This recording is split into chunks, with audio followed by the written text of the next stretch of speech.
Evelyn, then John. Hey guys, my name is Eve and I'm a mental health volunteer.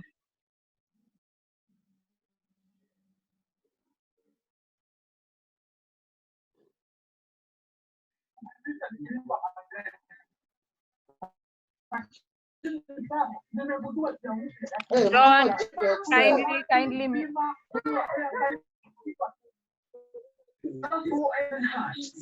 Hello. Kindly, when you are not speaking, mute your microphones. Kindly.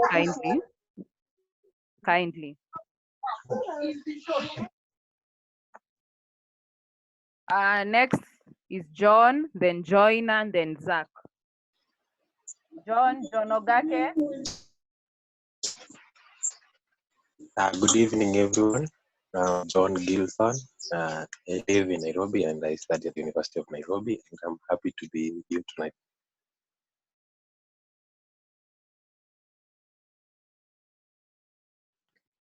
Joyner, then Zach.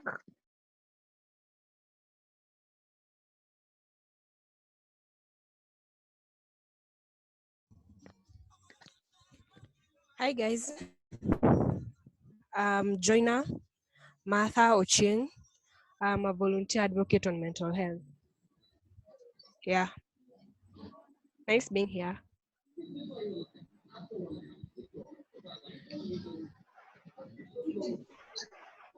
Okay, hello guys. Next.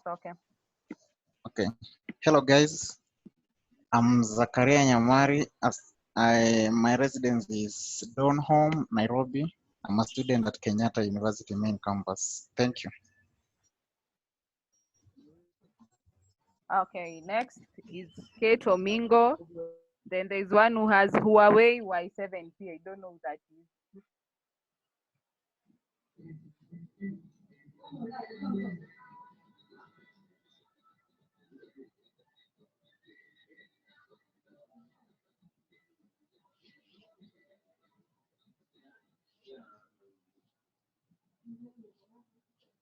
Okay, I think we've lost some people. Karim, you can go next. Then, wait first. Karim, wait first. We can go with Samax, then Kate Omingo, then Serkal.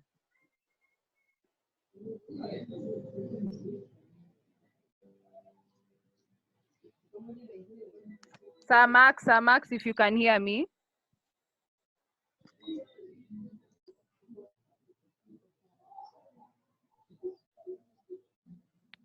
Okay, Kate Omingo, you can go next.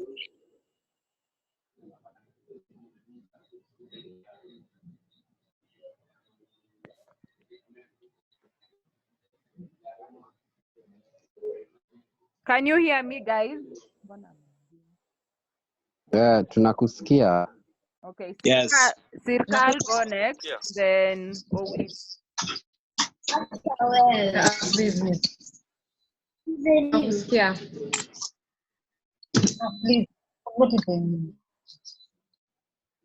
Kindly mute your microphones. Kindly mute your microphones.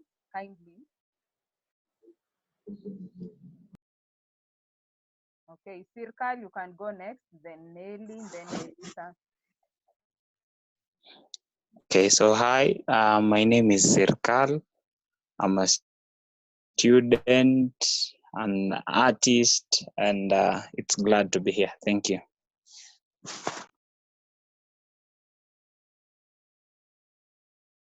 Nelly, then Melissa.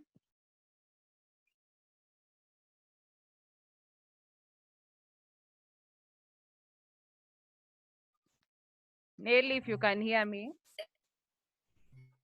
Yeah, I can hear you. So my name is Nelly Mukuha. I'm an alumni at Egerton University in Joro. And I'm a psychologist and I'm happy to be here. Thank you. Melissa and then Kate.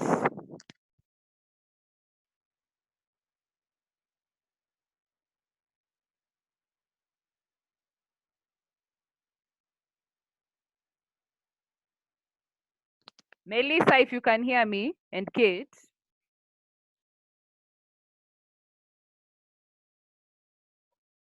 Okay, seems they can't hear me. Collins, you can introduce yourself, then Anthony Mtinda.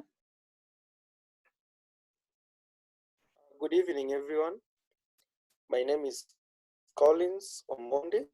I'm a gender transformer. I work with Jama Africa as a project manager, doing quality assurance and curriculum development. And I'm so glad to be here with you guys today. Thank you.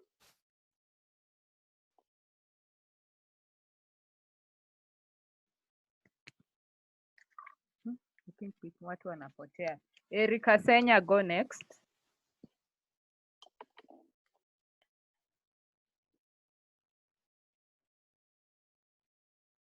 Eric, if you can hear me.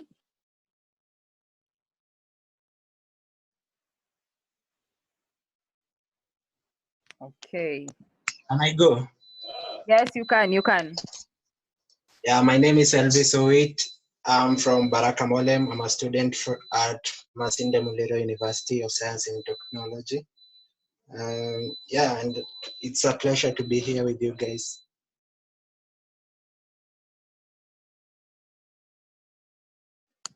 Okay, thank you, Owit. I can see the guests are here. So I'll introduce Raymond to introduce the guests. Or before I do that, my name is Jolie Oyaro. I work with Nzumari Africa. I'm in charge of Salama Youth Center, which is a mental health project, like a safe space for youth. I'm a gender activist as well and a mental health advocate. Welcome. So thank you. Man, inakaa hapa watu ni wasomi, ile kizungu nimesikia. Me and English hatukwagi marafiki. So I hope mtaniwia radhi. Guest wa leo nimesikia wote wameingia, natumia simu, so hakuna kitu naona. I guess mwenye ameniambia ameona wote. So bet salimia wapendwa. Good evening, guys. I'm Beth Rebecca. Currently at Choka, Kangundo Road. I study at JFOT. A pleasure to be here. Thank you. Karibu sana Beth.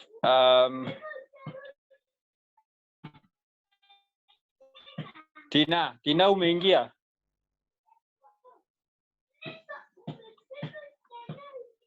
Huyo hata kama ameingia sijui kama anajua kutumia Zoom. Moses Awili. Salimia wapendwa.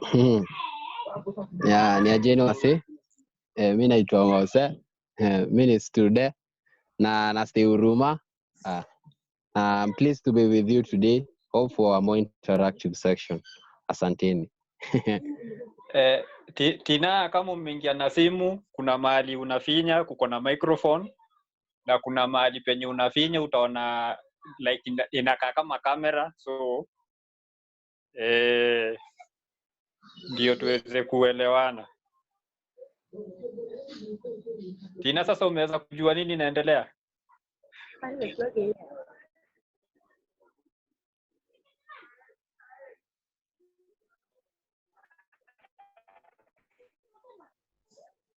Ukijipanga, so fan gotea mafans.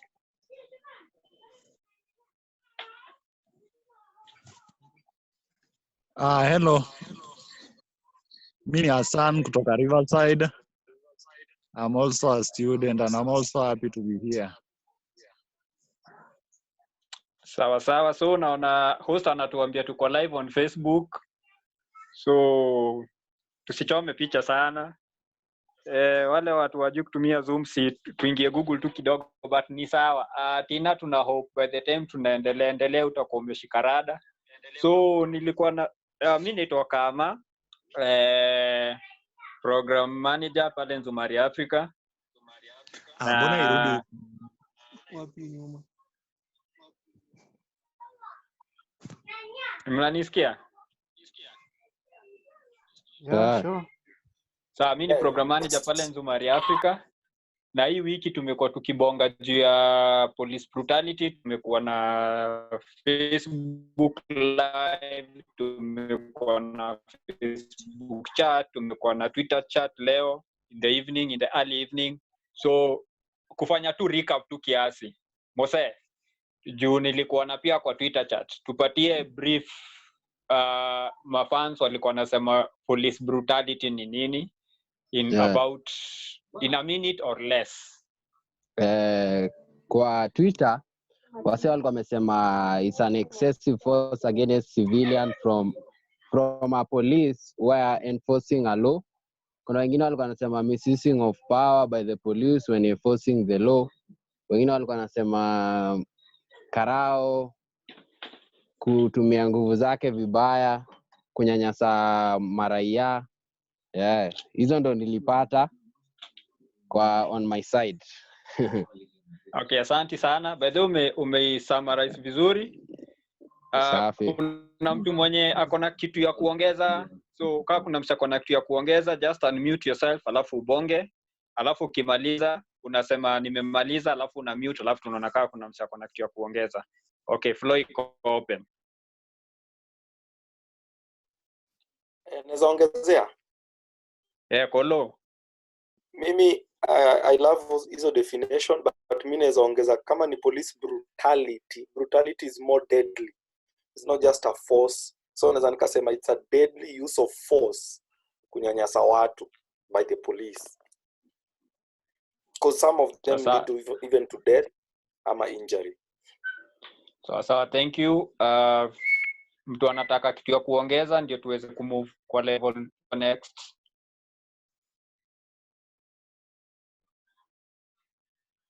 Una unmute tu alafu unabonga.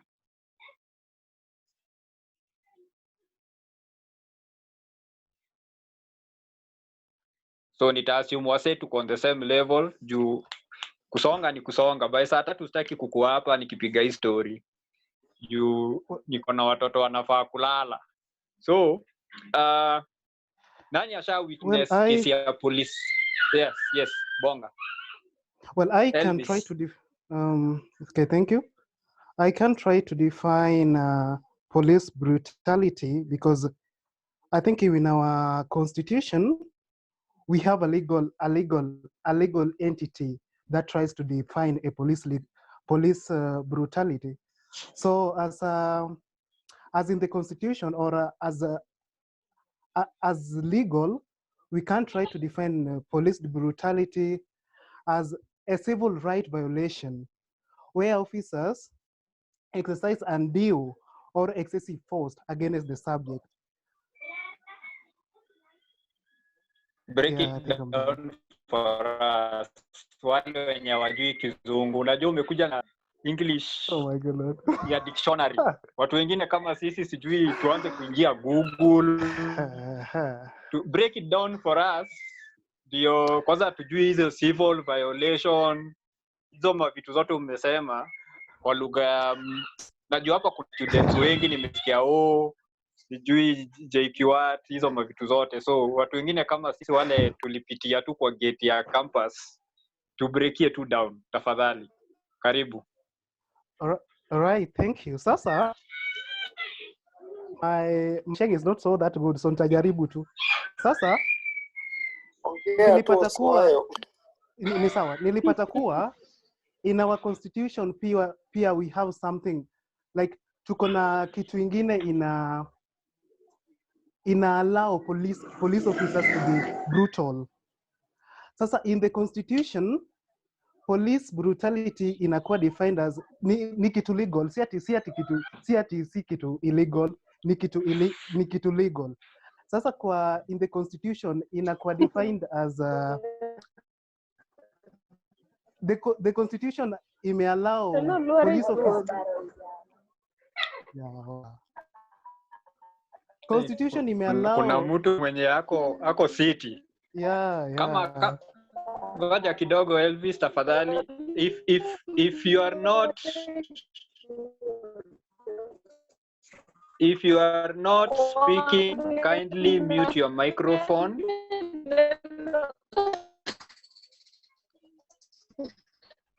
na hata mwenye anasumbua kwanza network yake ni mbaya. Okay, Elvis, thank you for muting your microphone. Sasa can I proceed? Yes, please do.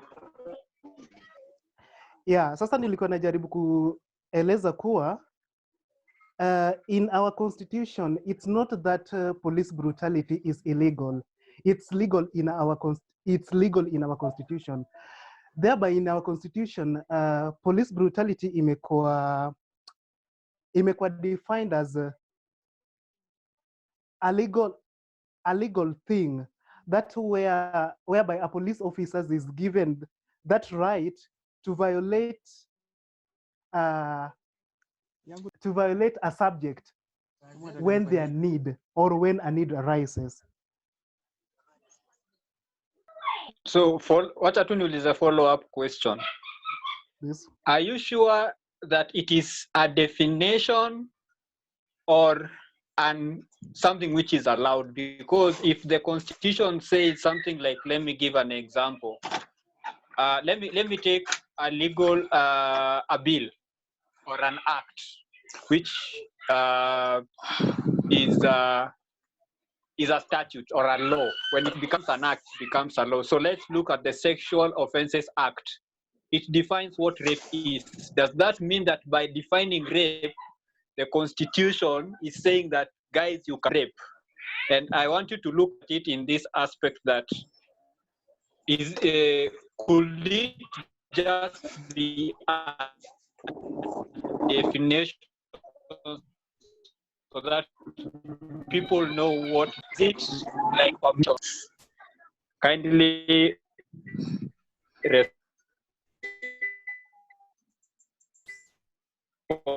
We can't hear you kindly. To that.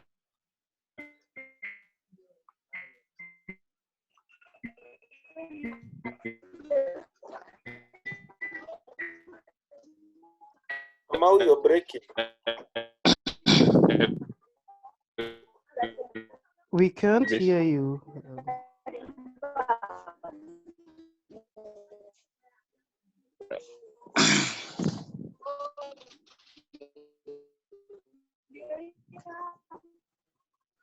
Ish.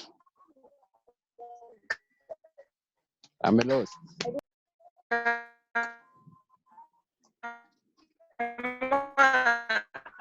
What's happening? I can't hear you. Kamau, we lost you. Nauliza sasa mnanisikia? Tunakusikia. Yeah, sure. Sawa. So my question was, unapotea bwana. Panda juu ya mti. Wacha nitafute area. Sasa mnanisikia? Yes. Kama So swali yangu kama ongea kama umeshika aerial ya TV. Ndio hiyo sasa nimeshikilia. So swali yangu iko hivi. To Elvis. Are you sure it is a permission or just a legal definition? Kwa sababu umesema constitution yetu ina allow. So is that a definition or an permission to brutalize? Alafu kama akishajibu pia niko na concern kidogo akimaliza. Yes. Yes. Go ahead.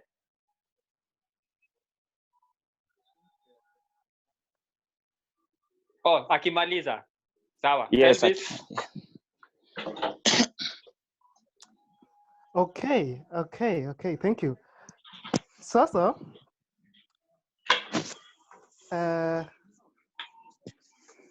I think what I meant by my definition, that is, it is a civil right or a legal right.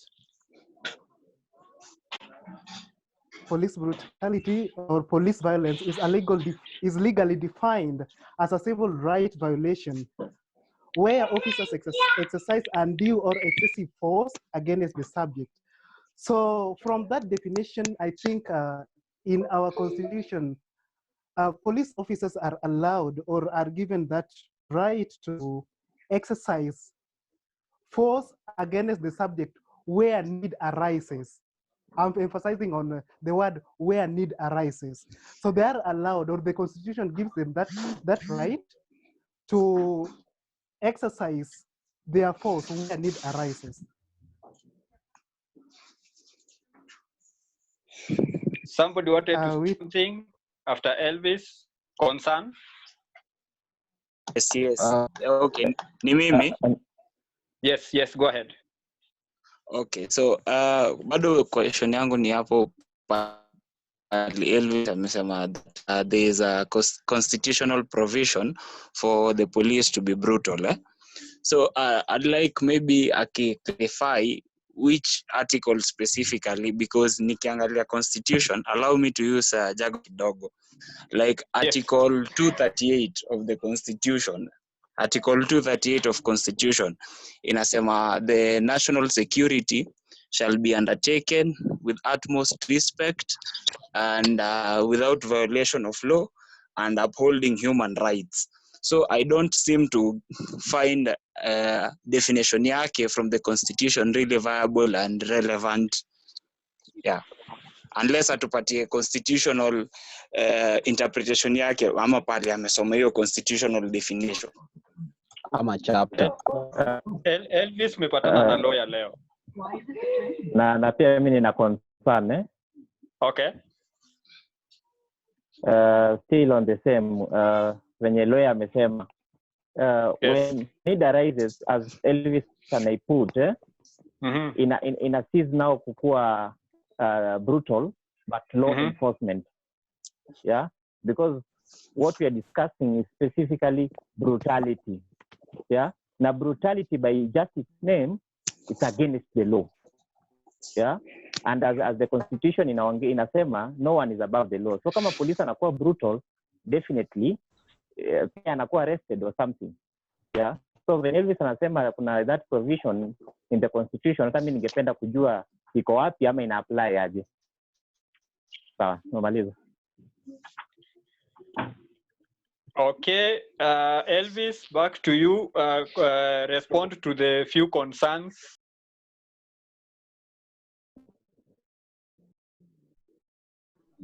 Niko na swali ya kuongeza. Okay, muongeze ndio deal na zote.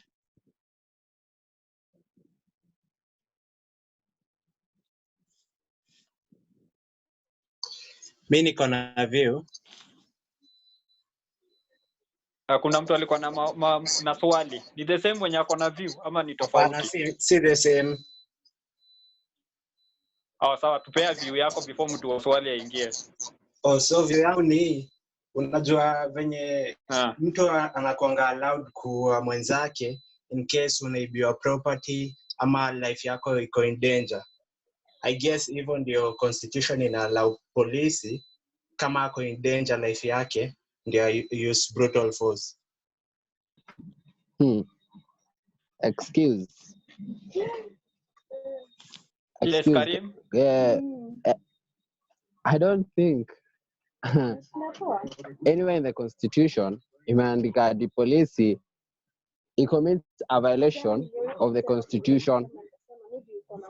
Kama ingekuwa hivyo, like yesterday we had a case of Mercy Cherono who was being assaulted by the CIDs, but the CIDs were arrested. If that part was in the constitution, it means that the police could not be arrested. So the person who is using the constitution in this discussion is actually going outside the topic, because I don't understand what or which chapter in the constitution says that the police should use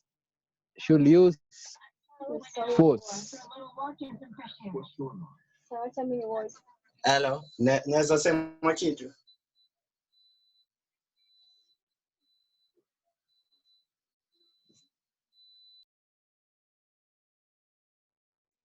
Wait, yes, ongea. Nilikuwa nasema I guess polisi pia ni binadamu, so si tetei polisi ati watumiangi brutal force in other circumstances, but point nilikuwa na try to make ni hao pia ni binadamu na wako covered in the constitution as human beings.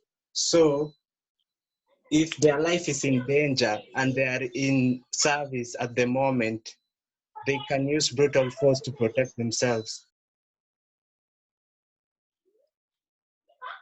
Sawa sawa, understood. Now, wacha nikuje nifanye clarification. Naongezea. Yes, ngoja tu kiasi, alafu utaongezea.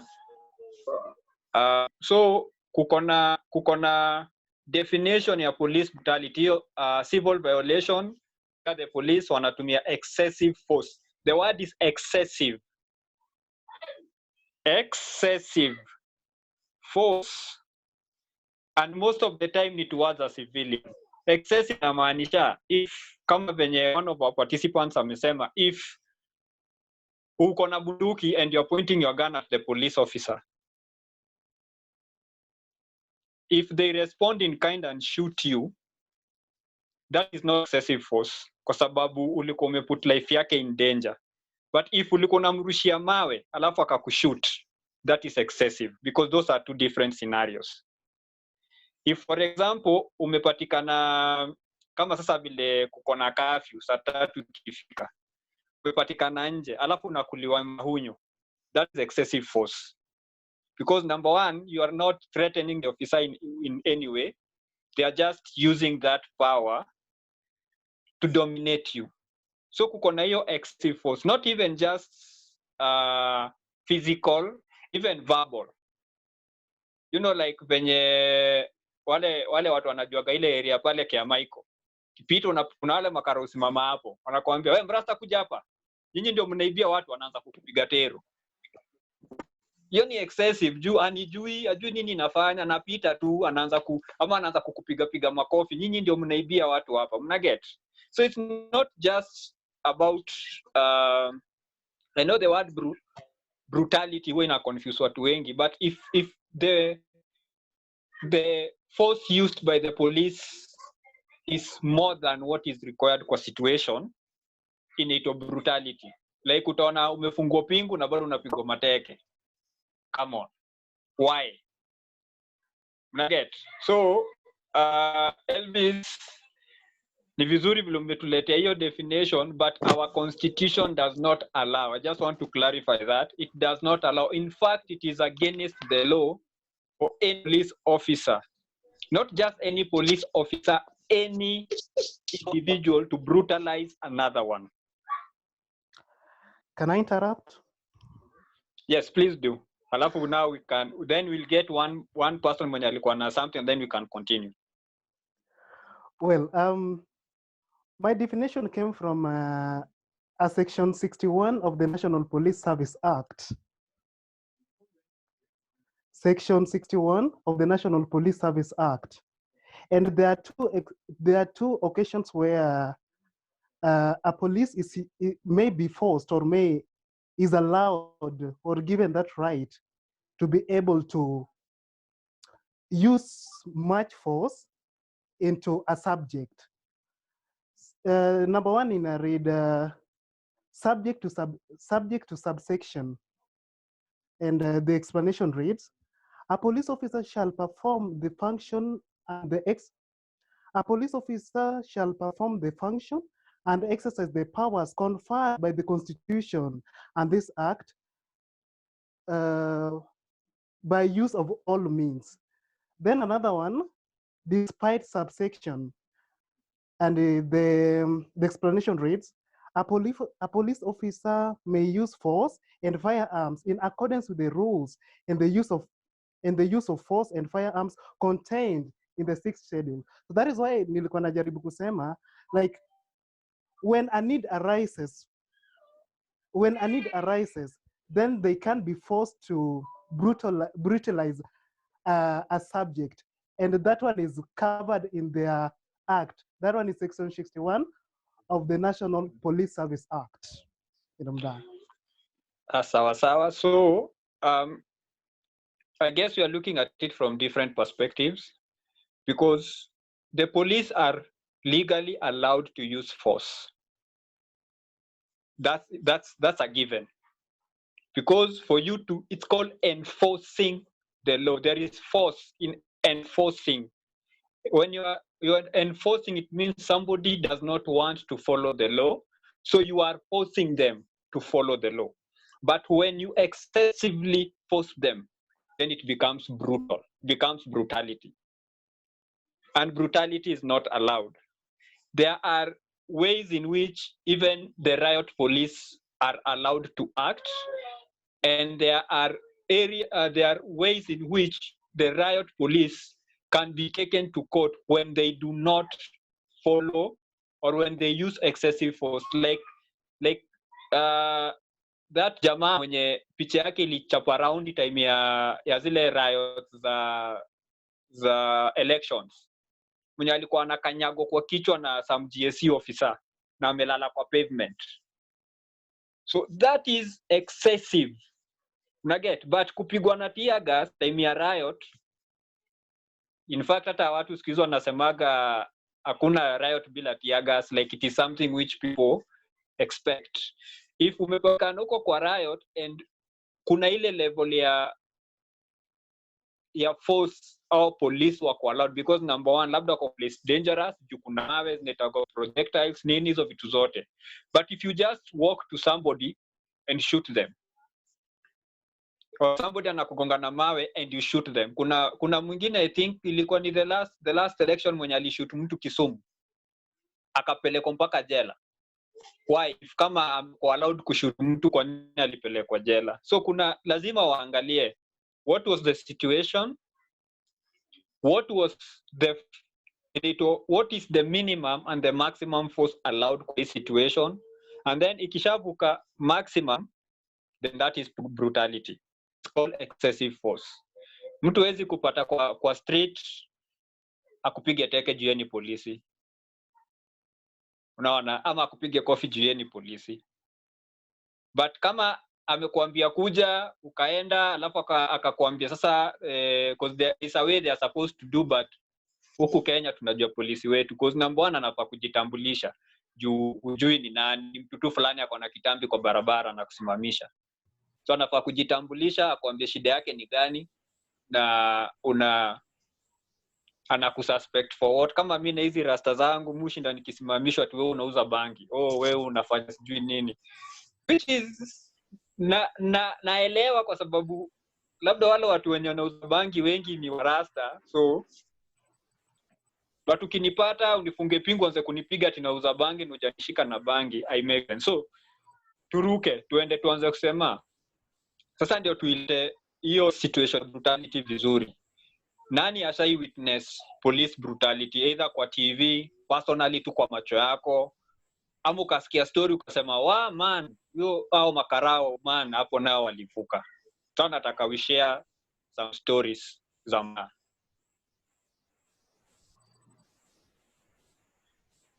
Naweza sema kitu? Yes, usema kitu alafu ukishamaliza Beth aingie atupatie her perspective na hii discussion yenye tunaendelea, ndio tuweze kuendelea. Okay, kwa hiyo article Elvis anasoma inasoma, a police officer shall always attempt to use non-violent means first, and force may only be employed when non-violent means are ineffective or without promise of achieving the intended result. Alafu, like after they've used violent means to get what they wanted, inasema, the third point inasema, when the use of force results in injury, the police officer present shall provide medical assistance immediately, and unless there are good reasons, failing to do so shall be a criminal offense. They shall notify relatives or close friends of the injuries or affected persons. So my point ilikuwa,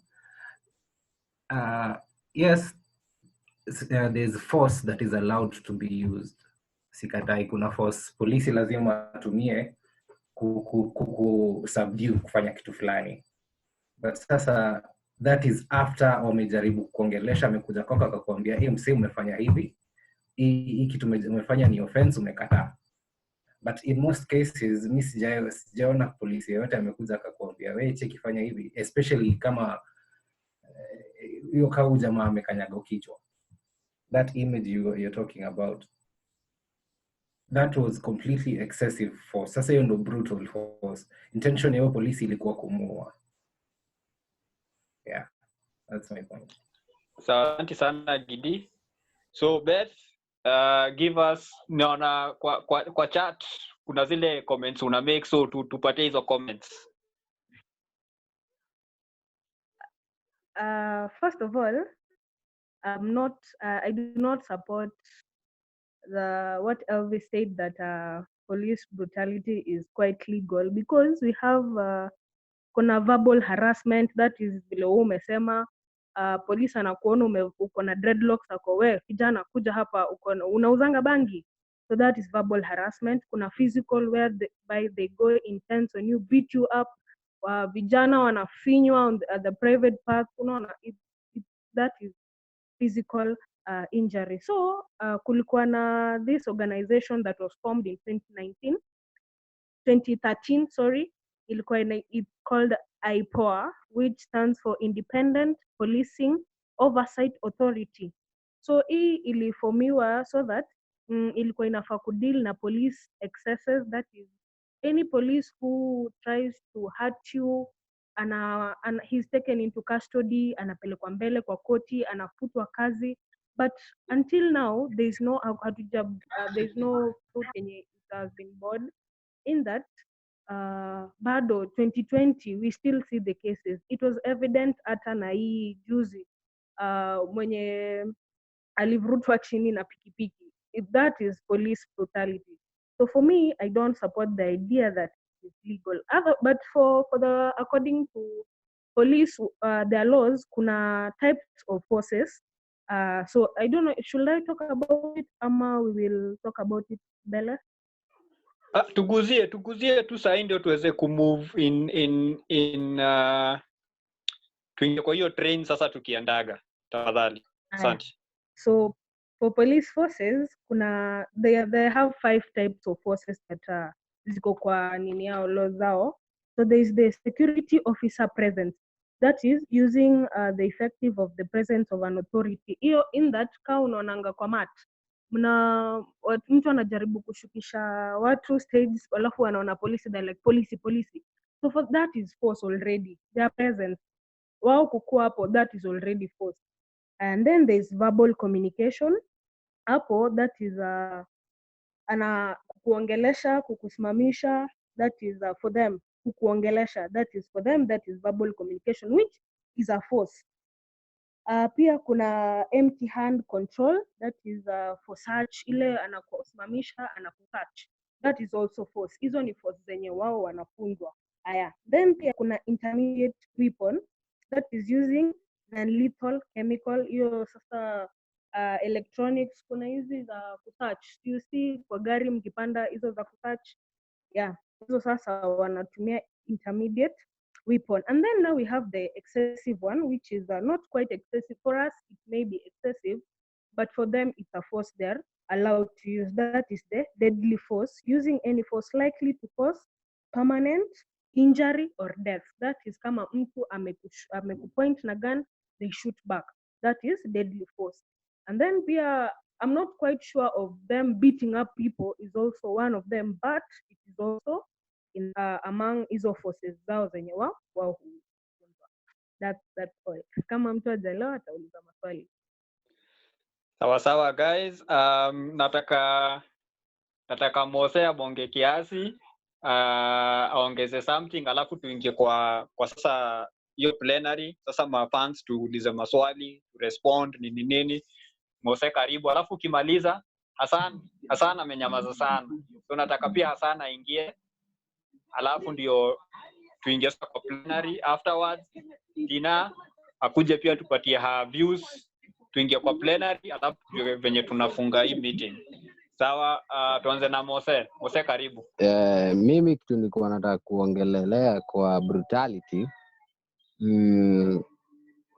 Cases do happen kwanza kwa hizi streets, maybe Dandora, Mathare, Mathare, Dagoretti, Kibera, cases happens. Na unajua cases zinaweza happen na people are not taking it serious actually. By the way, the government is not taking us serious. Kitu ya kwanza, ama polisi wanafanya hizi brutality zote. Wanaenda ni kama ni kitu washazoea. Example ya police brutality yenye happen juzi around here, mavijana wanakonga tu wamekaa base. Unajua these unemployment issues, unapata vijana wamekaa tu wameanzisha hustle. Unapata mtu mmoja akianzisha hustle kwa mavijana, unapata hiyo inakuwa base ya kila mtu, na utapata vijana wana try ku make a living with it. But polisi akikuja, kitu ya kwanza atauliza, kwanza akipata mtu anakaa rasta kae kama, sorry kutumia rasta, anakuuliza bangi iko wapi? But the real fact is that these police in Huruma, Dandora, Kayole, actually they eat from this bangi. Ukipata mtu anauza bangi, and I appear from experience, from this experience of living in the slums, by the people who are selling drugs, police will kulia. Na usipopeana pesa, by the you'll be arrested. You will be arrested. Each and every day police anaweza kuwa ana target 1000. Kwa sababu anakuambia bangi kuna pesa mingi. So even police wana encourage vitu zingine, but bado hao ndio unapata wanatumia excessive force. Ukikosa kulipa unapata kijana amepigwa ati kwa sababu ajalipa polisi ushuru, na ushuru unajua inafanywa from illegal perspective, whereby bangi inauzwa, polisi anataka ushuru. Unajiuliza, polisi anafaa ku make things to go right, but yeye ndiye ako involved. But as if akikuwa involved, usipo engage 100% as in kumlipa, unapata anakugonga, maybe unaenda jail, anakuwekea crimes zingine kubwa zenye hata we don't even know.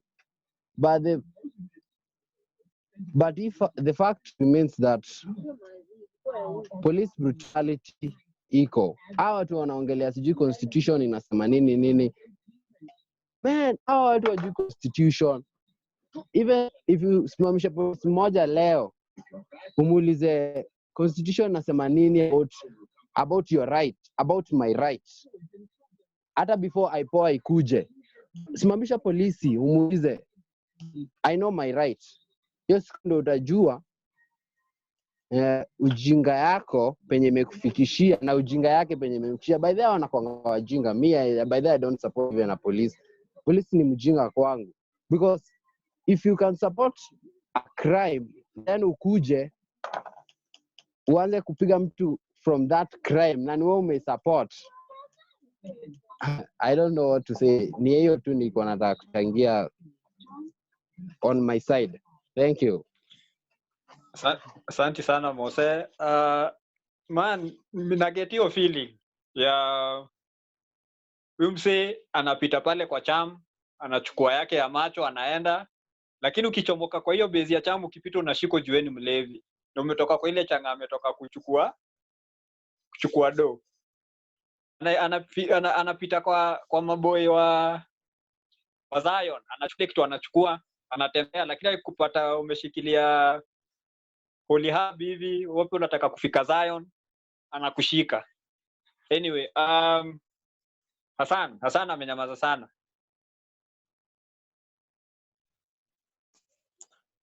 Mi nimekuwa nasikiza points za watu kwanza, juu mi sijui mambo ya gava ya Kenya sana. Sasa kulingana mi naweza sema hiyo risto ya brutality ina depend na mwenye anashikwa venye ana react. Cause kulingana Kenya na mambo na corruption venye iko, huwezi sema ati unaweza anza ku compromise na maaskari. Itabidi tu umenyenyekea ndio usifike point ya wewe kupigwa au kufanyiwa hiyo kuumizwa. Sasa mimi naona about Kenya hakuna venye unaweza retreat kwa ati unaweza change au maaskari au nini hata ucomplain aje. So mimi kitu yenye mimi najua ni sijui naweza elezea aje. Mimi nime experience hiyo brutality as in nimeishi kwa na maaskari juu ya dread. Nikawekelewa bangi kwa mfuko na nikaanza kupigwa kwanza makofi hapo kwa stage. So siwezi nikasema ati ni kitu yenye sija experience hata kama umenyamaza it happen kama unaget kitu fulani kutoka kwako. So mimi kulingana venye nimesikiza nimelearn some things about brutality na nimeelewa some few things. Kulingana mimi huwa sijihusisha na mambo ya gava sana ninasoma tu kiasi ndio maana nimetulia. Sasa thank you for sharing. Musa, nimeona Musa mahali. Mbao. Kama. Yes. Kama. Wacha nione nani anabonga. Michael ndio unataka kubonga? Sawa. Sawa, nilikuwa nasemaje, unachiki police they are also humans like us, na wako na feelings kama sisi. So the moment we kama ulisema eti polisi mraja ameshika jiwe na polisi amemshoot, sawa, sila ya mwananchi ni nini? Ni mawe, na yake ilikuwa nini? Ni bunduki. The moment you kama angerusha angemuua. So he had to defend himself, him or herself. So another thing is eti ukipatikana na bangi sio nini eti unapatia na ongo. These things are to happen. Na ni sisi wenyewe we are the ones to blame. Akinipata nao namwambia peleka mahali unataka. Si eti kumpatia ongo. So ukimpatia ongo usimemzoesha. Leo unampatia chukua nikimpatia so kesho bado umpatia. Na itaendelea hivyo na hakuna kitu utafanya. So sawa tuna support police but sisi ndo tunawafunza hivyo. Thank you. Usi apologize, unaweza kwambia una support. Uko na right ya kuwa support. Mtu asikwambia ati wewe una support Makarao kwa nini? Ni right yako kama una support na msupport. Musa, nimeona umesema uko in the area. Bu respond kwa hiyo story ya Karao akikushika, akikuitisha so mbili unamwambia peleka mahali unajua, uende huko upigwe fine ya 20k. Kwanza kitu ya kwanza kabisa inafaa tujiulize brutality ni nini? Yeah, because watu wamezoea maybe wale tunaitanga rioters, watu university wameriot huko ama watu Kibera Mathare wameriot, wanapigwa marungu, wanachukulia ndo brutality. But ukiangalia vitu kidogo zinafanyika, maybe hata unaweza kuumeenda uko tu kwa cell, maybe ulishikwa tu kimakosa, yeah, ile tocha kidogo unapata pale kwa cell, ama ile tu experience pale ni brutality on its own, yeah. So venye tumesema kwanza tujue brutality ni nini, yeah, go deep into definition ya brutality, yeah, na tujue sisi ambao tuna face ama tuna experience hii brutality, yeah, ni njia gani tunaweza jitoa ndani. Semewe kijana uko mtaani venye tumesema una hustle, umeacha hustle, yeah, nimesikia Mose anasema huko vizuri, umeanzisha hustle yako, vijana mtaani kukujoin, yeah, then Makaa kuja kuharass pale, usipopatia kitu wewe umeshika huko ndani, yeah. Kama mfano ile metoa tunaweka matembea mtaani, wewe rasta kuja hapa, yeah, bangi iko wapi? Ni brutality. But again, hii mentality ni kitu hatuwezi toa kwa gava yetu, yeah, ni kitu imekuwa for years and years, tumezaliwa tukipata na tutakufa tukipacha, yeah. The only thing ya ku try kufanya ni ku avoid being on the wrong side of the law, yeah, yani kujaribu kuminimize the level of brutality, but hatuwezi eradicate forever and ever, yeah. Anaitwa nani Beth, Beth amesema stories za IPOA iko, yes, yeah, that's why kulikuja na reforms za polisi, yeah, na wakasema vizuri hata jina change from police force to police service, yeah, but again hiyo ni jina tu ili change, yeah, service yenyewe haiku change, we are still in the force enactment, yeah, tuko bado pale. Jule Kara walikuwa wakati ama nasema maybe kitu ili change kwa ni lugha, walitoa ile the Moi language wakaleta nao the local language, but the actions ni same. Yeah, so ni sisi wenyewe tujiulize, how are we supposed, ama how are we to deal with these matters, yeah, the brutality on its own. Yeah, after from that level maybe to discuss. Sawa. Sawa, asante sana Musa. Man, hii nini imekuwa tu ni ya wanaume, tunasikia tu mabase huku. The only so nataka kusikia response ya madem. Tracy. Ongea kwa kidogo tusikie sauti.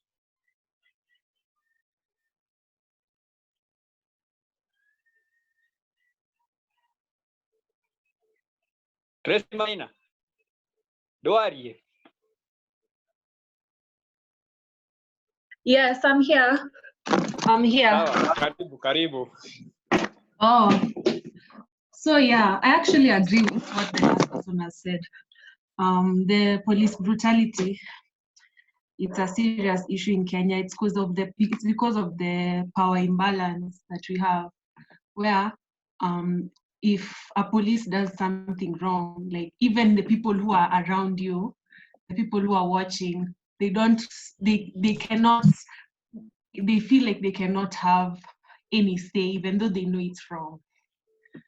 Yeah, that's just what I think. Sawa, asante sana. Cha tuone Kate Omingo. Tuguzieko tuka kitu alafu.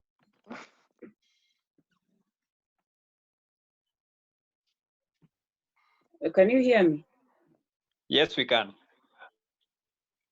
Okay, I've had a personal experience about police brutality, and this went along to my kids because I'm a mother of one, but by extension 4, and it was not one of the best experiences. And since then, I really felt bad to my kids because the kids were arrested, and some of them were minors. And one of the policemen rightly told me that, do you know that I can shoot your kids and there is nowhere you can take me to? I was very mad at them, and in fact I told him that go ahead, kill them. Alikuwa ananiambia there is nothing I can do, and he is going to kill them. So it wasn't the best experience, and that was way back in 2015. But not all policemen are bad. But I heard somebody saying that you should not be caught on the wrong side of the law. But I really feel so bad, especially with the boys. My sons don't get out of the house without an identity card. Because at that time, the small boy was in Form 1. There was one who was in Form 3, another girl in Form 4.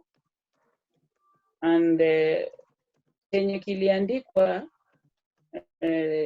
charges were very bad. And they had just come from some family worship. The small boy was told, the charges were that he was drunk. The girl was resisting arrest. The boy was also, I think, drunk. And the big girl was slapped by one of the policemen. Most policemen were drunk. So you can imagine you are called, ukiambiwa watoto waine wameshikwa. Were put in custody, eventually wakawekwa kwa probox at night. So if you can imagine your kids are put in a probox at night, wakazungushwa. But I want to thank the OCS of Dandora, because eventually they were taken to Dandora and they were released at past midnight. So you can imagine as a parent how you can feel. But what I want to tell you, there was one person who talked about, I don't know whether it was Elvis, who was saying that it is a constitution that there is police brutality. I really disagree with you. There was one lady who talked about the IPOA. Some of them have taken effect, but very few. And if you recall the other day, was it yesterday when they were talking about that lady from Olenguruoni? You had one of the human rights activists saying that they feared the life of that lady because there were some policemen next to the lady. The only problem we have in Kenya is that many people don't know their rights. But once you know your right, you go fight for it. Because as a parent, what I'm telling you that if you know your right, unaweza nyanyaswa kama ujijui. But as a parent, I want to assure you, two of the kids are on this station. I was very mad, and I told the policeman, go ahead, shoot our watoto, na watakuwa wa kwanza. And you know what the policeman told me? Unajua sio mara ya kwanza nimeshoot hawa watoto, and never tetea watoto wenu because of guys coming from Eastlands. But chenye wanafanyanga, which now you should enlighten the youth, is that anytime ukishikwa, jaribu angalie ile namba yao. Wanapogundua ya kwamba umejua you are right, they tend to hide their identity, which is by those service numbers. So all in all, police brutality, I find kuwa in the constitution, and we should come out and fight against that. And normally, kila mtu a fight for his or her own right. But wenye nahurumia ni boy child. Tiwe ukionekana nje, like now you the facilitator, vile umetoka kusema ukionekana na rastas, wewe unauza bangi. That is the mentality that the police have. But I want to urge all of you is that you know your rights, you read the Kenyan Constitution, and above all, usimame wima, usimame kidete ukifight for your right. Hata ukiambiwa, because unapata mtu ameshikwa, then ukifika they tend to terrorize you so that you accept a mistake that you haven't done what? You haven't committed. So it's, you stick to the truth. And even as the Bible states, that you say the truth and the truth shall set you free. You stick to the truth. From the time ukianza kuulizwa swali, chenye umesema, ndio utasema mpaka dakika ya mwisho. Thank you so much.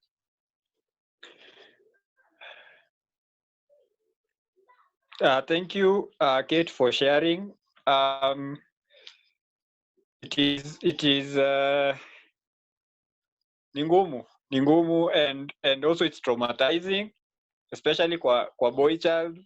Man, umesikia boy child usitoke kwa nyumba bila ID. Hiyo ndio police ya kwanza wanaanzaga. ID, leta ID. Unapeana. Ukipeana wanashindwa what is the next step. Ukitoka tu bila ID, mimi niko na sister wawili. And most of them waendagi anywhere na ID. But mimi nitoke tu nje bila ID.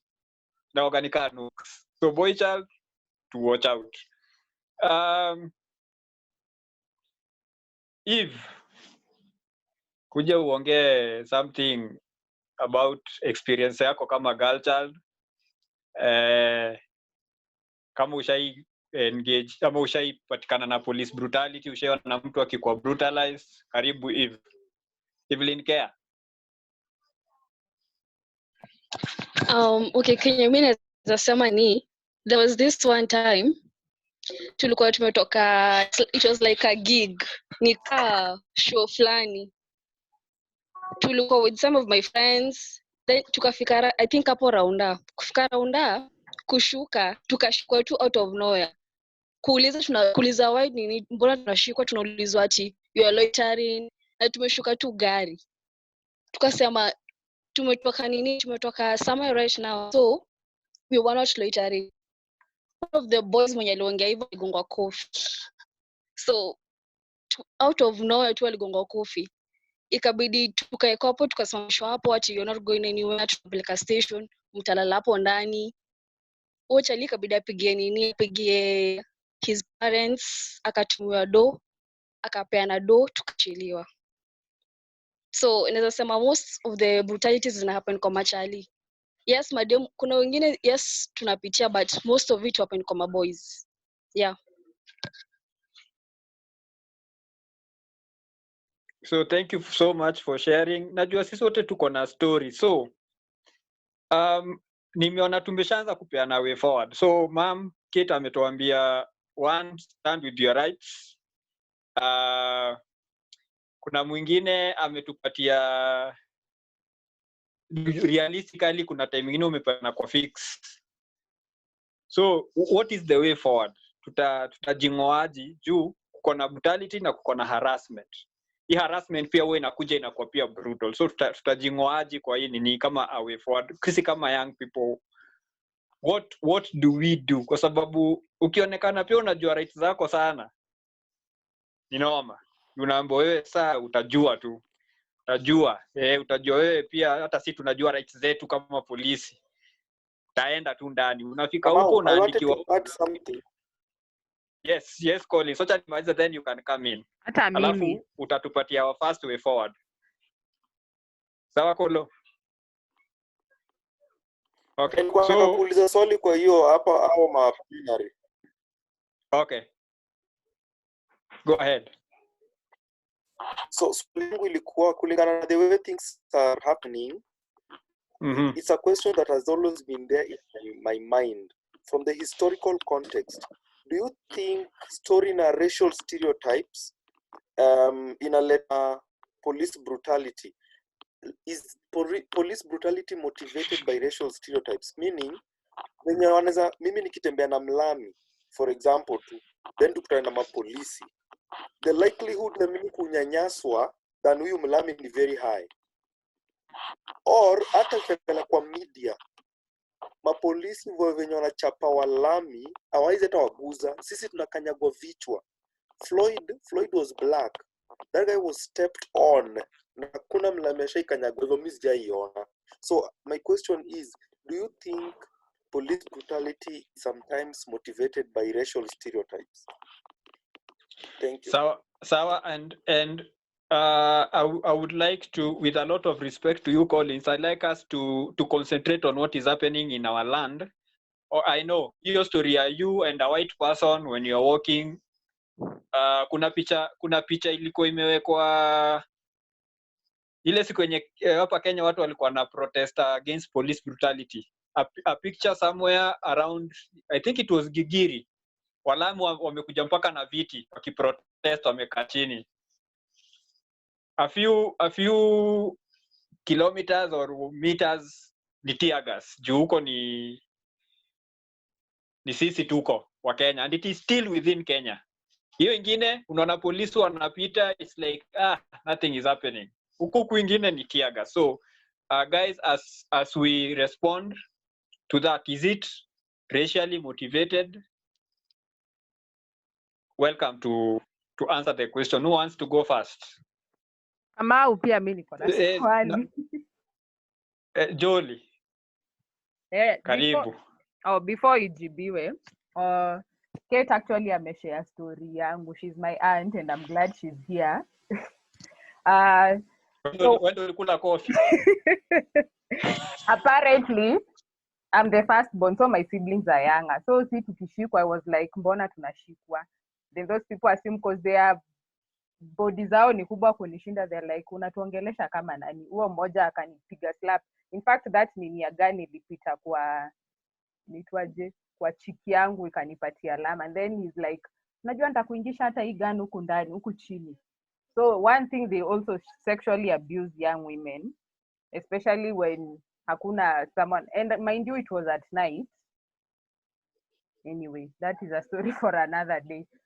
So my other question was, do we think like kitu inaweza kuwa cause of this police brutality inaweza kuwa pia ni juu ya the trainings they undergo, or still venye iko assumed mtu amepata D+ and ufanye polisi, mtu amepata sijui, yani it's like the failures ndio the polisi, ile like recruitment yao inanga ma papers and hizo vitu. And also something else, through the training pia inaweza kuwa they also go through a lot of psychological issues, being away from their families. So hizo maanga ndio wanatutolea. So might that be the reason why inaleta hizi brutality? I am not trying to justify, just a question.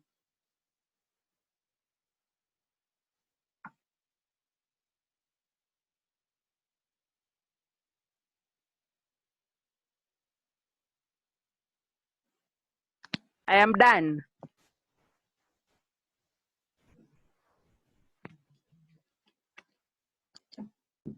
Hello, hello. Mnanisikia? Yes, I can hear you.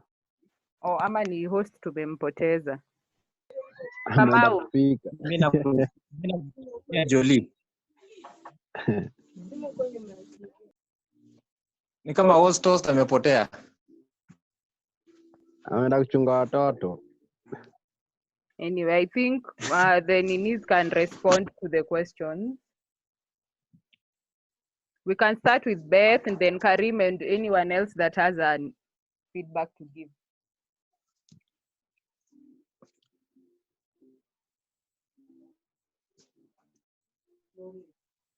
First of all, I can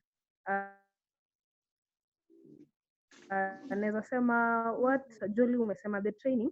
I have not that I have experience, but I have a cousin who is on military. So when you ask, they say that training involves vigorous abuses. It's quite hell on earth. So when they come out, of training, I think they wanaleta the same pressure what they go through to us. Like I'll give an example. Wewe ukikuwa, okay, this is just a by the way. If you're a kid and your mom teacher beat you up, but that time unachapa, you're like, nikikuwa mkubwa, I swear I will be a teacher na nitararua watoto. So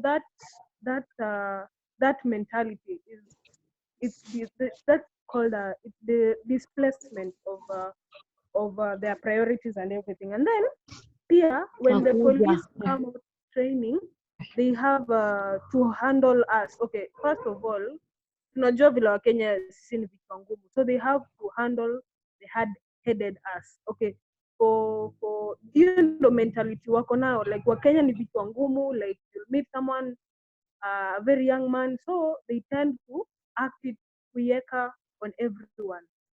For ladies, they'll beat up for the because wanajua if you answer back and if you know you're right, wanaona we ni kichwa ngumu. For them, that is how they take you. You're hard-headed. So that's why it's also a reason why they'll take in brutality. That's what I'll have to answer. Thank you.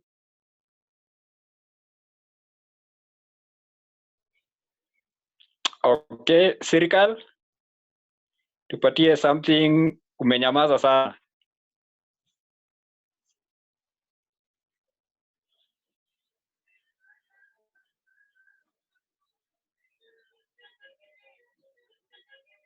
Serikal.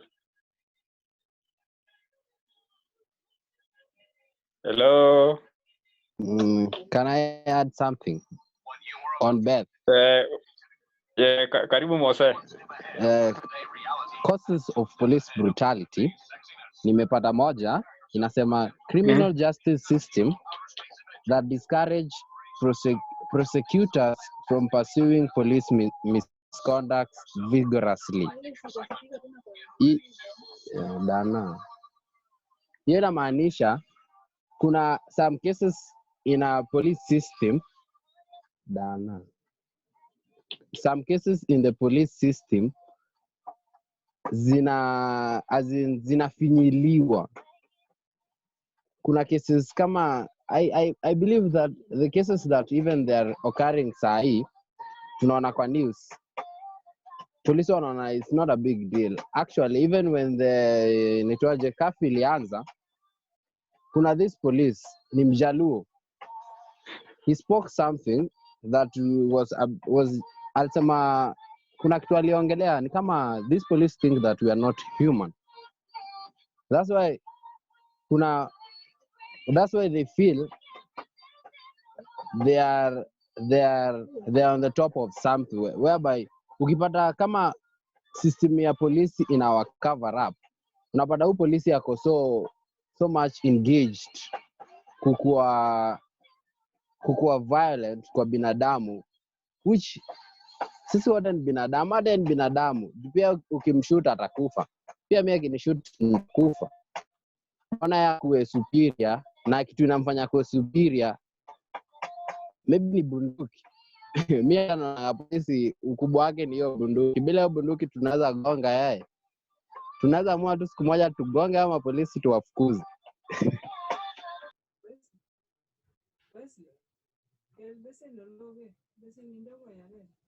Nimemaliza. Sawa, asanti Mose.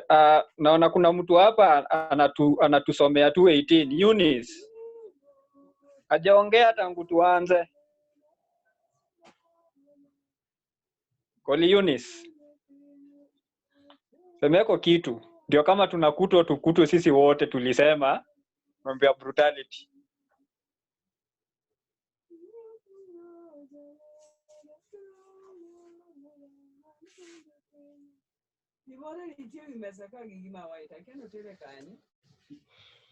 Eunice akijipanga, Sara Olunga. Imwage kwa kasuku ilikuwa na mauchafu chafu ndani, itabaki tena hapo kwa ndao. Imwage kwa kasuku kwa bafu.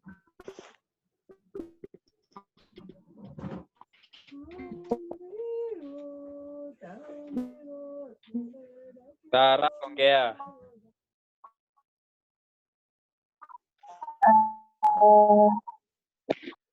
When you mute too,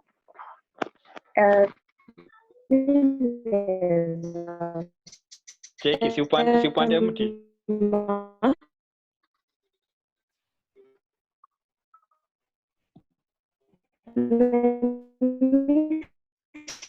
Yeah. Sara panda stool.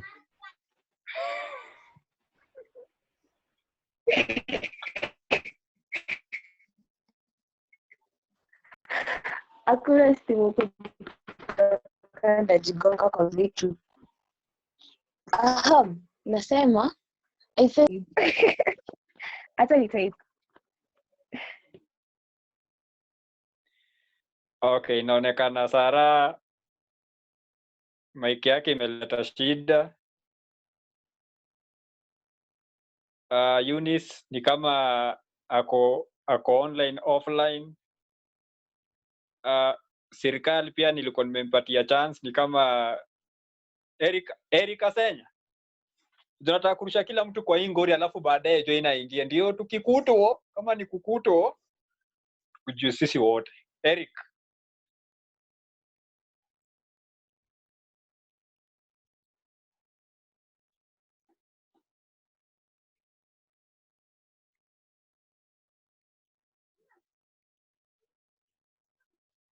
Eric Bonga.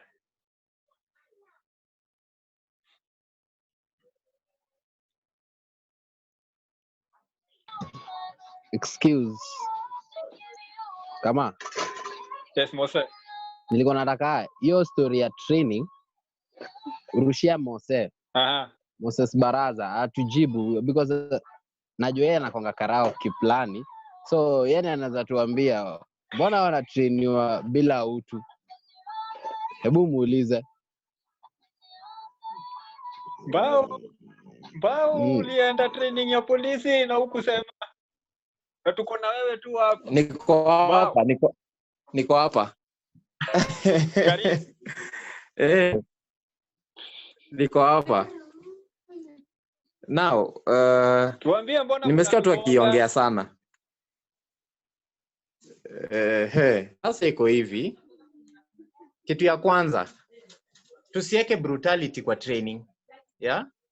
Kwa sababu kitu ya kwanza ile inafanyika kwa training ni kuharden this person na kumprepare, yeah, ku meet zile experiences that meet kule nje kwa field. Yeah? Hakuna mali kwa training inasema polisi akuwe brutal. Sawa sawa, hiyo tuelewane kama fact. Sawa sawa. Ule polisi anakuwa brutal, hiyo inatoka kwa hati yake. Na maybe ni kitu pia anailan kwa field.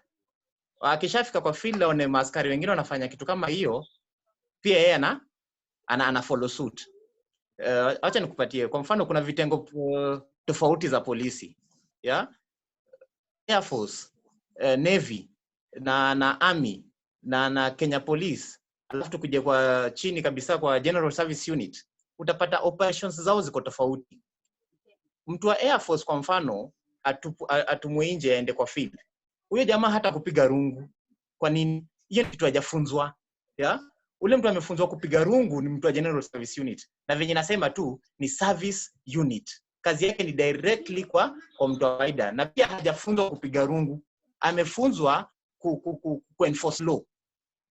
Tuelewane, amefunzwa ku enforce law. So hakuna mali kwa training inafunzwa issues to do with brutality. Sawa. Anyway, okay. Najua Moses ameleta ngori. Yes, nishakuwa huko. Venye nimesema tu issues to do with brutality kwa training. Mimi nishakuwa na mabeshte. Sawa. Okay. Mimi nishakuwa na mabeshte ambao wame go through brutality, tunaita brutality. Because kuna kitu nilisema hapo before kwamba hata ile kwa cell kuongeleshwa vibaya, unaambiwa toa kiatu, the language used ni brutality on its own. Ndio mtu akaniuliza kwa chat kama kuna brutality ndogo ama brutality kubwa. Na mimi nikasema yes. Juu hautapigwa kofi ndio utoe kiatu. Utaambiwa tu kwa sauti ya juu na utatoa. Lakini ukiwa huko nje hautaambiwa kwa sauti ya juu ndio utoroke, utapigwa rungu ndio utoroke. Umeelewa? So levels za brutality pia ni tofauti. Tuelewane kwa hiyo. So ndio nasema nilikuwa na mabeshte wamekuwa mara mingi nimekuwa nikipiga simu na mabeshte, jamaa wangu ameshikwa, jamaa wangu amefanywa nini, hebu tuongelee ama enda umtoe nini, vitu kama hizo. Na hizi vitu mara bob hata mimi mwenyewe nikienda huko ama mimi na mabeshte wangu huko tulikuwa tunajaribu ku address. Tunaambia askari the things to do, na the things not to do. Kwa sababu pia hao venye nimesema tu polisi pia ni human. Pia ni human tu, na kuna njia mingi za kuapproach ama za kuna na issues. Sawa. Kuna activists. Ndio najua pia wanapigwa matia gas na marungu. Sawa. Pia hao tunasema wako, na pia hao wana fight make sure kwamba the police wamefanya the right channels za kufanya nini, za kuenforce service yao, ama za kuenforce law. So all in all inaanza na sisi. Kitambo kuna kitu ilikuwa imeletwa, ilikuwa inajitanga community policing, na ambayo ilikuwa ina deal directly na mwananchi, na polisi, yani imeenda down to the local. Nafikiria maybe vitu kama hizo zikirudishwa back to action zita bring down the brutality, because itakuwa ni the nyumba kumi thing plus the police community policing, watakuwa wanashikana, wanajua watu wa community. Hata kama ni polisi na inafika mahali nao ku enforce the brutal way ya kudeal na mata inakuwa iko chini, because wanajua wao directly. Na maybe mtu akishikwa ama nini, kuna mtu wa address hiyo issue from the very low point hiyo mata before ifike kule juu, escalate, maybe pelekwe kwa judiciary or anything. Maybe ikifikia hapo ninaweza sema ni sawa. Unaweza sema kitu? Sawa. Tukiendelea juu ya time tafadhali. So tu kiasi tutakuja tukifanya final touches juu ya gedhaa. So Kate, you had something you wanted to say briefly, and then now we start wrapping up juu naona tunaelekea 9:30. Kate, karibu. Okay, there is something that Baraza has talked about which I wanted to emphasize on, and also what Jolie pia alikuwa ameongea. In their trainings, the training ya polisi, there are some hardship that they have to undergo, which they ought not to come and unleash it out to the public, the general public. But again, as much as we are talking about the police brutality, this is a two-way traffic. They are also human beings. There's somebody, as I was going through the chats, they are also human beings. and they also need to be respected because they are the law enforcers. As much as they are enforcing the law or ensuring that we are protected, we should also give them ample time. I still go back to the boy child and also girl child. The boy child has been neglected, that has made the police also to go an extra mile.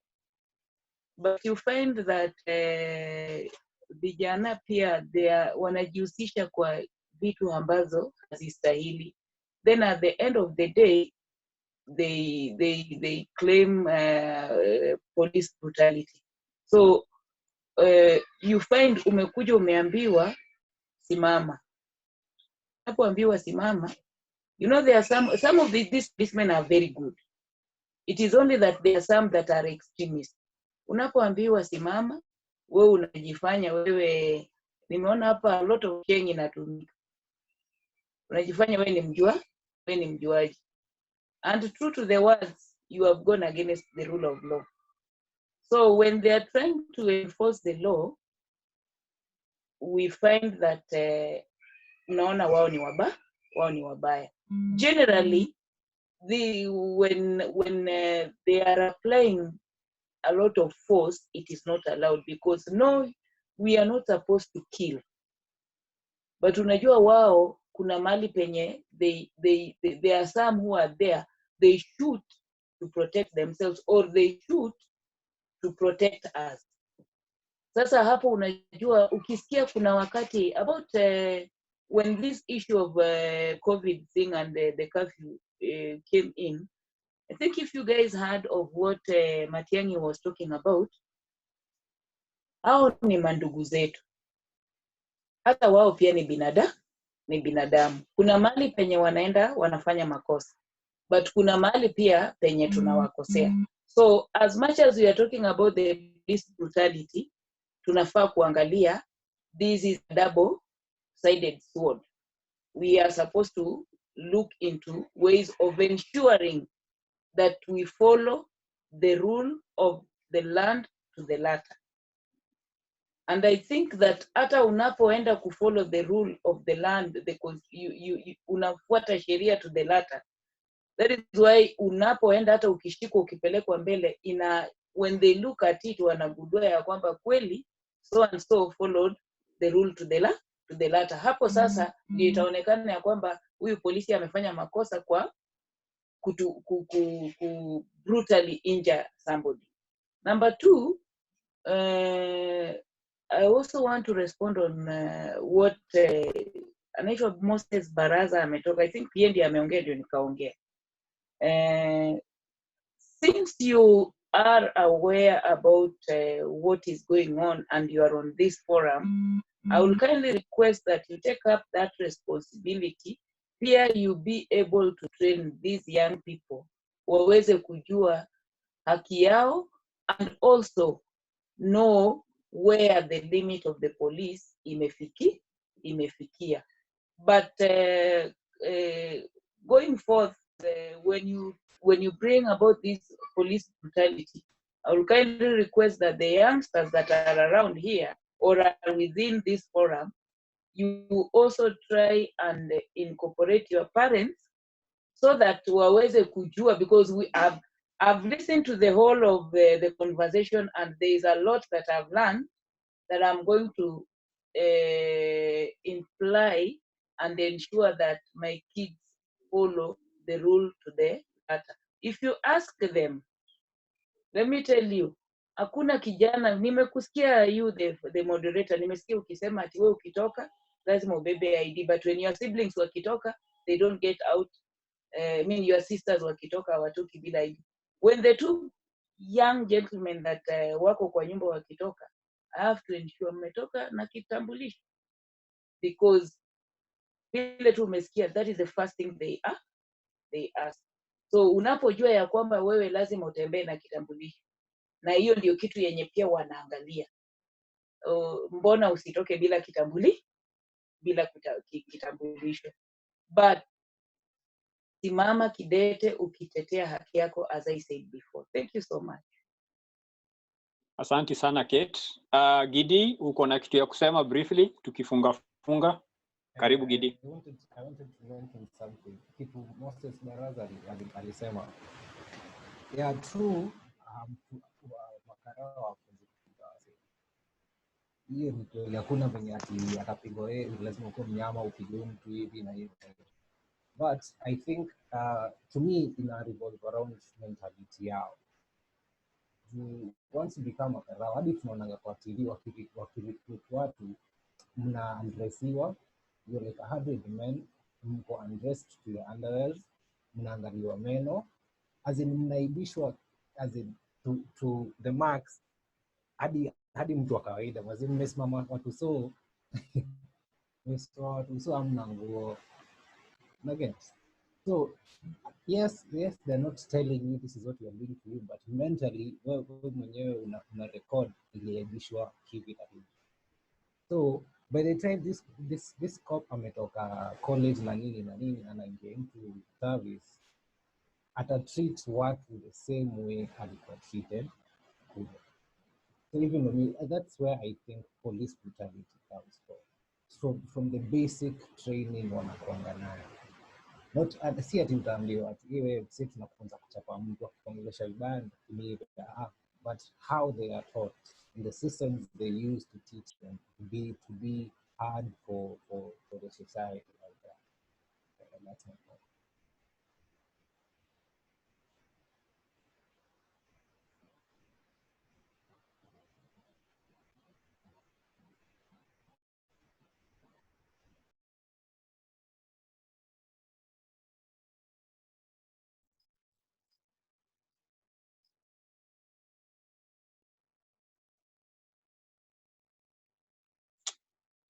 Asante. Basi unaambiwa utupatie experience ya country yako.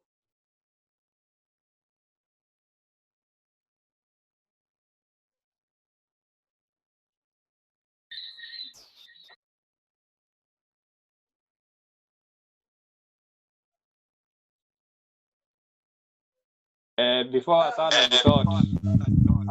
Hassan karibu. Mi as in mbona wanasema country yangu na mimi ni Mkenya. Huyo ni Julie anasema mimi sijui.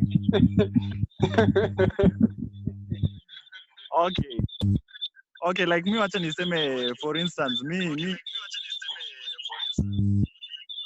for the first time travel outside the country once na nimekuwa away for like 6 months. But siwezi nikasema ati nimekuwa away for long or ati mimi si Mkenya.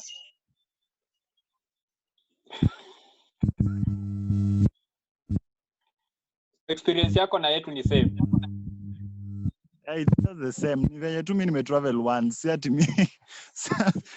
mimi si Mkenya au ati. Sawa hata mimi na look forward ku travel ndio pia mimi niambiwe mimi si Mkenya. Okay, tumalize kila mtu dakika moja. Tuanze na Kolo. Tupatie your final words na ka way forward, alafu tukuje kwa Tracy. So Kolo kimaliza Tracy Maina ingie, kimaliza Sean uingie, kimaliza Joiner aingie, alafu tuende tuangalie King Cake kitu anasema 1 minute maximum. Karibu. Sawa. So hiyo discussion nimeifollow through, imekuwa poa, but nilifika mahali kakatika. But one thing I would like to say is mimi personally as an individual I cannot stop going to the to jeduka kwa sababu polisi atanishika. Siwezi kosa kuenda job polisi atanishika. Siwezi kosa kufanya all the things that are normal because the police is going to shika me or I don't know what. Continue doing what you're doing provided it's the right thing. And as Madam Kate said, make sure uko na ID, just be on the right side of the law. Wacha kutembea pia na group zenye haujui wako na mienendo gani. At some point the things you can avoid.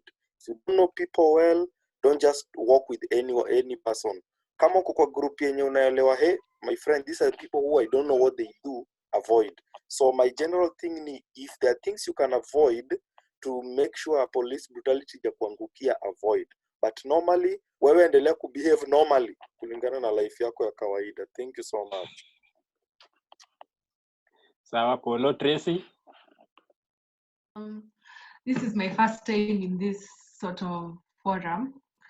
So mostly I was just trying to listen and see different opinions from different people.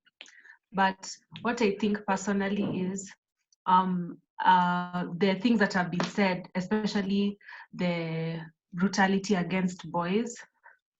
So the boys, I feel like they should just be a bit more attentive. Like if you're leaving the house, you should carry your ID, those basic simple things, so that in case that a police comes, if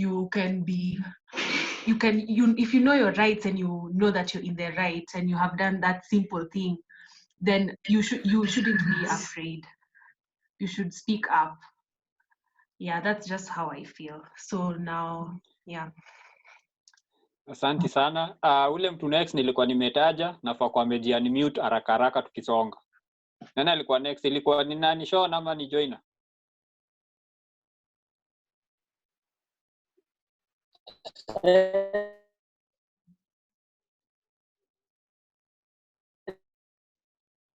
Man, Sean tafuta network.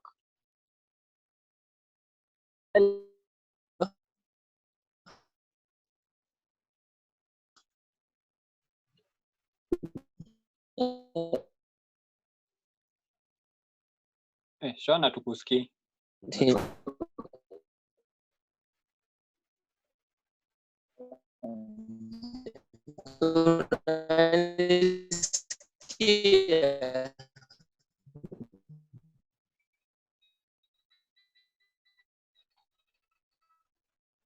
Ila tukusikii. Joina?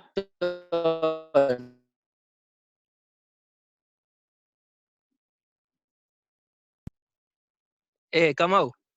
Naweza tumia hii Hassan ni Sean. Tumia hiyo juu yako ingine sijui unaongea lugha gani. Tuendelee. Hata naona imejikata, so sorry for that. So mimi naweza sema about police brutality. In as much as civilians ndo wanaweza kuwa wanapatikana on the negative side yenye ina lead to that police using excessive, I still don't think if wako justified kutumia hiyo force yote. At least ingesemekana kama sisi civilians ndo tupatikana kwa makosa, I think sheria ndo au polisi wangechukua step ya arrest those people instead of using excessive force. Then about hiyo issue na sisi watu Madrid kuongelewa vibaya, kuchukuliwa vibaya on the negative side, kuna bangi, I think pia hatuwezi kosa kutembea juu ya hiyo. Then on the issue ya kutembea ID, I would say that iko positive sana, ni nzuri. Like example, ni traveling once bila kitu kinachochora na mimi Mkenya juu usiku tulishikwa tukalala ndani, hiyo job ikienda hivyo. So plus pia nilikuwa na dread, so ndasema hiyo ilikuwa mbaya sana, but still ningesema tujaribu kuwa on the safe side. It is something that we can't change about. Ni kitu tu iko ndani yako, on the safe side na avoid issues mob. Yeah. Sawa, thank you. The next person nilikuwa nimetaja unmute tukiendaenda. Najua Kinke ndio wa mwisho. Ilikuwa nani next?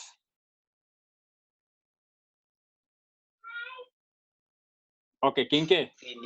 If unanisikia. Ni ajeni. Poa poa. So, hii story nimeifuatilia, imekuwa fiti, nimelearn vitu nisikuwa najua. So mimi ndasema tusome constitution, tujue rights zetu. Na si lazima vile tu ulikuwa umesema karau akikuja kukusimamisha sijui anadaiaji, uko na right ya kumuuliza ni aje, unanishikia nini, nimefanya nini. So hii mambo ya kuogopa karau sijui ni kama nani, niko na right, hafai kunishika kama ajui. Mimi nalinganishanga makarau wa Kenya na wasi wa majuu. Kwa sababu karau wa majuu atapata mayouth wamekaa mahali fulani, anabonga nao story, wanapiga nao story, alafu yana go. hapa Kenya youth akiona karau ni mbio, msaada huu unaweza vunjika tu mbaya sana. So ni tujue rights zetu na tukuwe na confidence pia kwa sisi wote. Hiyo tu. Sawa sawa, asanti sana. So nataka kuja kwa panelist wangu watupatie their final words, alafu kama kuna mtu mwenye ako na burning issue tampatia 1 minute, alafu tufunge hii session. So tutaanza na Mose.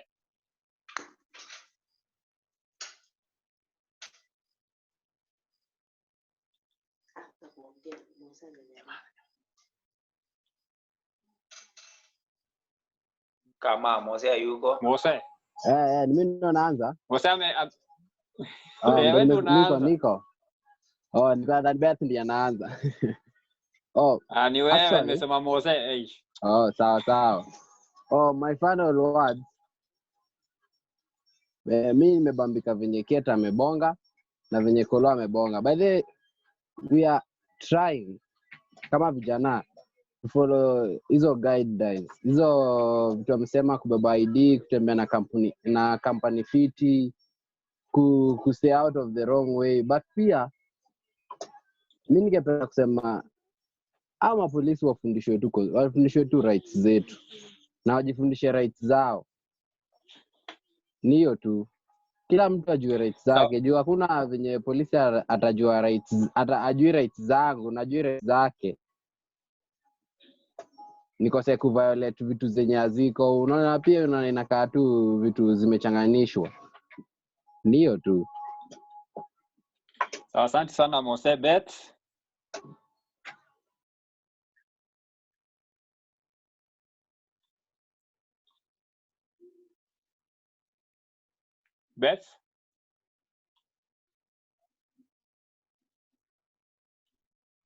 So my final word ni for the police should be easy on us civilians.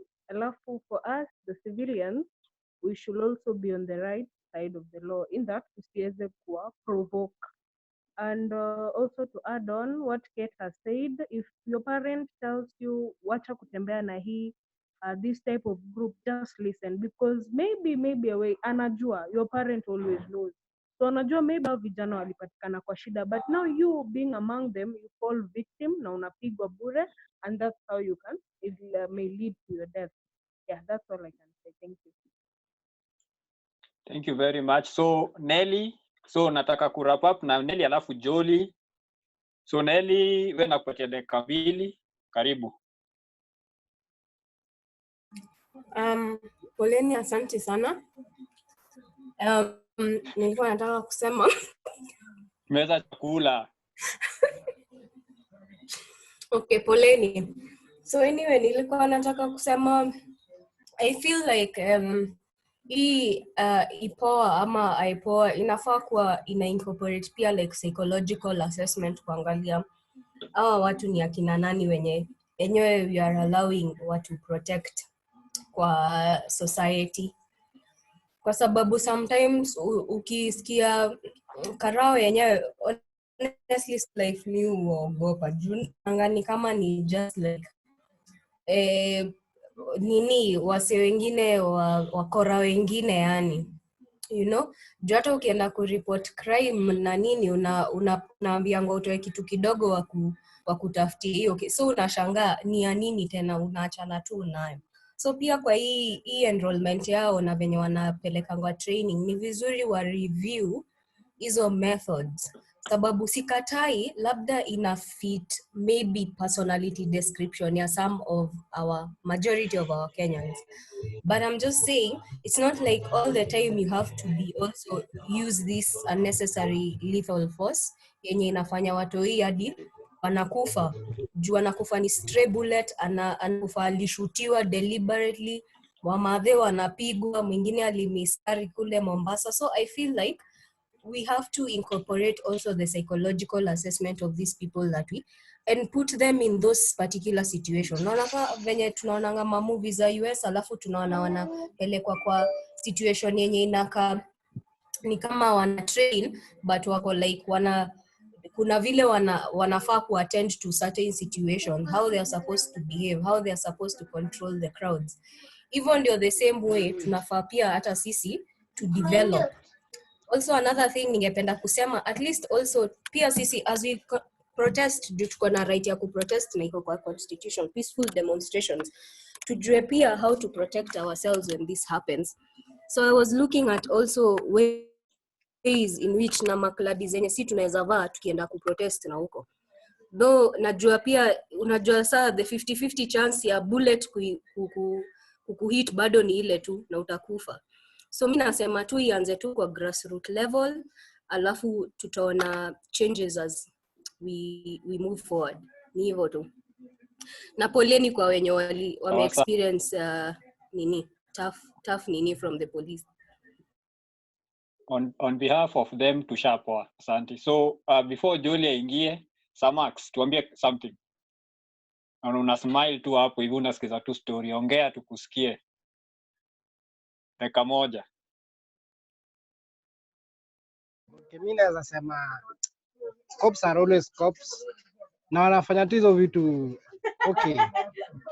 Wamependa kuharass wasi. Juzi hata nili experience ingine ni vile sina uwezo kusaidia msi. Asante sana. Kolo naona kuna mtu unatetea. Huyo mtu mwenye anasemeka hata kuongea nimesikia anaitwa Mike.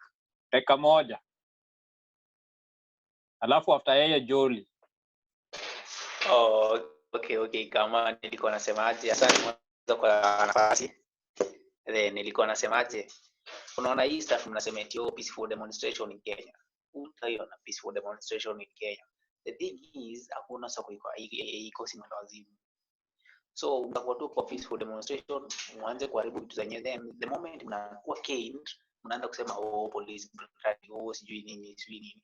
And the thing is when police ana try ku discipline ama ana try ku enforce law kwa mwananchi, inaonekana ni brutality. Then amuoni nyinyi penye civilian wanatandika polisi, hiyo hamtaki kuongelea.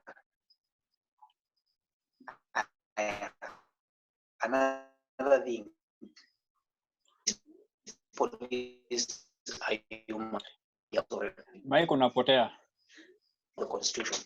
These people know constitution. Only that they ignore the way we ignore our rights. See to ignore our rights na bado wao wana ignore their rights and their work. Okay, that's my point. Sawa. Asante sana Jolie. Dakika mbili.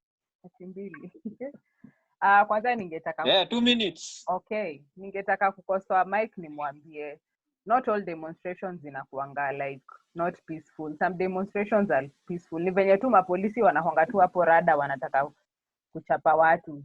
And protesting is allowed by the constitution. So mimi kitu naweza emphasize ni like these policemen wakuwe na some capacity building on how to handle people.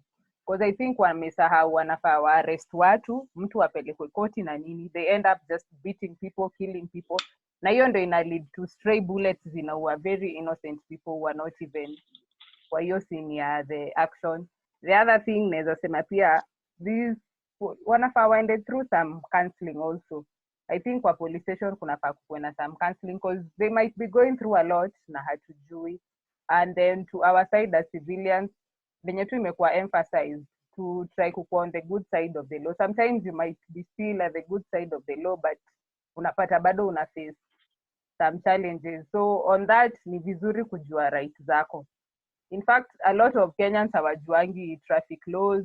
Unapopitia hizo vitu because most of the bribes ni za traffic, which most Kenyans assume they know the laws and everything. They just kupeana tu bribes. Na saa zingine makosa unaekewa hapo hata ujui. So let's know our rights as youth. Soma hizi rights hizi ukiwa tu kijana, by the time unakuwa mzazi you know how to handle issues. Yeah, that's all. So thank you very much. So nataka kushukuru watu wote wale wenye wametujoin, every person mwenye ametujoin, all the panelists. Mmoja wetu amepata technical difficulties akajichuja, but thank you very much. Kila mtu mwenye amesema something imeongeza value na imeongeza knowledge kwa mtu mwingine. So nimelearn a lot. Asanti sana one of mzazi wetu Kate ametujoin. At least sasa nimeona watu wameanza kusema hata si tulete wazazi pia waingie kwa hizi Zoom call ndio wasikie, juu kuna msee amecomment amesema wazazi wengine shiko na polisi wana believe polisi more than na kubelieve. Kolo pia amesuggest after history ya COVID tufundishe other youth kuwa conscious about the law. Alafu pia kama unajua as in to avoid situations zile zenye zinatufanya tukoe victimized na polisi. Juu kama unajua ukitembea na maboys fulani lazima utasimamishwa, lazima mtashikwa. Angalia kampani yako, angalia zile activities unafanya, especially hizi activities zenye wase maboys hufanya mtaani kama kucheza simbi, kucheza kadi, kucheza ludo. Unajua place yenye maboys wamejazana makaro hata asimtu mnapanga crime. So avoid places kama hizo, and I think that's the reason kwa nini Nzumari tuliweka ile gathering space. Juu pale ndani ukiwa pale uko safe. Karo hizi kuja kutoe pale tukiwa pale juu tuko na right ya kukua pale, tuko na ruhusa ya kanisa, alafu ni kitu yenye already makaro anaelewa. I also think it is important pia kukua na forums, especially watu kama akina Kolo na akina Joli wale wanafanya kazi na civil society, kuleta forum ya makarao na maboys ama makarao na mayouth kwa mtaa. Makarao waambiwe mahali ujinga wao imefika na makarao atuambie mahali ujinga yetu imefika, ndio tuweze kusaidiana. Juu unajua kila mtu anaona yeye ni wise, alafu wakati tuna deal in foolishness na stupidity, ndio inatufanya interaction yetu inakuwa ngumu, kwa sababu mimi nishaishi kwa enough times, mimi nishaenda mpaka 40 enough times, lakini si zile vitu mzito. Saa nyingine ni drunk and disorderly and I am sober than the judge mwenye anajudge hiyo kesi. But vitu zingine huwezi avoid, especially ukiwa kwa hii mtaa yetu, kusumbuliwa na makara huwezi avoid, especially ukiwa boy child. But the question is how you respond ina determine if it enda to brutality. Juu kama corona atakukufunga pingu, mpatie mkono. Pingu ni bangili. Enda uandikiwe ile tutaandikiwa, piga simu. Sawa, usijaribu kubishana. Kuna vitu zingine zenye zinafanyaga mimi nishaipigwa makofi. But ni sawa.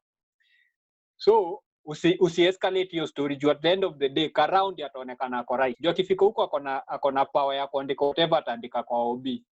Akiandika uli assault policeman inakuwa tena a very big case.